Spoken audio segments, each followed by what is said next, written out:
65 today. I actually want to talk about the transportation budget. Good. Were there any line items because of this? No, there weren't. There were 3 issues that came up, and I have so much faith in the legislature that I didn't. We'll remind you of that. Yeah. Hey, it's a process you have to work out. You know, Haley Barber told me one time that being governor is great if you didn't have a legislature. I disagree with that. I love the legislature. Sometimes, Ross. Well, what were the issues, though?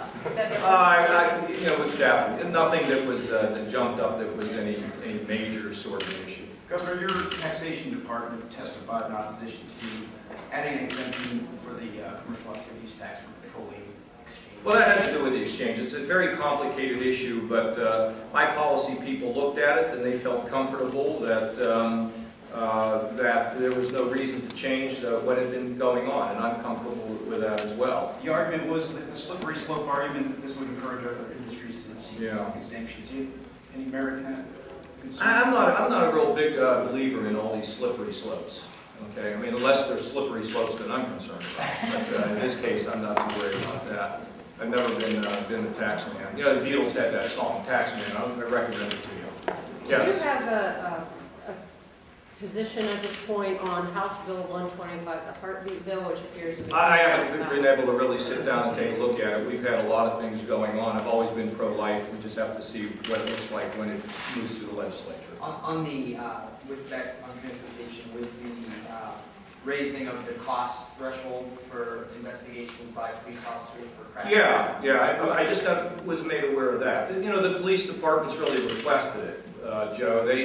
The city said it would help them. I think it gets raised from $300 to like $1,000. Have you ever had a fender bender in your car? You know, you kind of look at it and you say, God, that couldn't cost more than $5,000 or $6,000. So, Robbie, I heard you had a fender bender the other day, going through Al's Gate. Off the record at this point, or? But I mean, you know, I think it's a reason. Joe, you know, this is again a request by local government. So you don't have to send police out if you know, when Quihoney's bumps into your car, you know, which you guys ought to be doing anyway. You know, we can handle it. People are grown-ups in this state.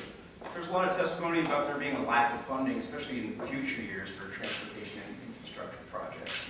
No increase in the gas tax for 20 years. Do you think there's a need to try to figure out some other way of getting... Well, I think our public-private partnerships puts us in a position. Look, there are a lot of companies that would like to see things happen. You know, you take Cincinnati. I mean, I wouldn't be surprised if you know, look, companies say, look, if we can toll a particular part of this and have a revenue stream, we're willing to invest. We're willing to go right beside the state, and we have to be careful about how we do it. The legislature is concerned about eminent domain. I'm concerned about it as well. We have to work through it. But what we have found so far, since I've been in this position, is there are times when we disagree on particular issues, but by and large, I think we're producing really good products. I mean, we did the Jobs Ohio, and it is their credit that they improved it. We got another bill coming that's going to give us an opportunity to do some really big things. And let me talk about just that for a second. When we get Jobs Ohio 2 up and going, it is now a private, not-for-profit entity. And we can take a stake in companies that we help. That stake could produce us an awful lot of money that also would be available to use for infrastructure improvements that are important. I mean, you know, I heard Bloomberg wrote a story here about a week or two ago saying that other states are in a semi-panic about the fact that Ohio is going to move the liquor business into Jobs Ohio because it gives us powder. It gives us an ability to get on the offense instead of having everybody coming in here stealing our stuff. We're going out. We're going to other places. And we're on the verge now of being able to locate an insurance company from California. We may have an announcement on this in the next 2 or 3 weeks. Hope it pans out. But we need the powder. And the powder in Jobs Ohio shouldn't just be used for tax incentives. It could also be used on critical infrastructure. I mean, we're not going to limit this to anything. We're going to think big, and we want to have ownership of these things. Yes? Governor,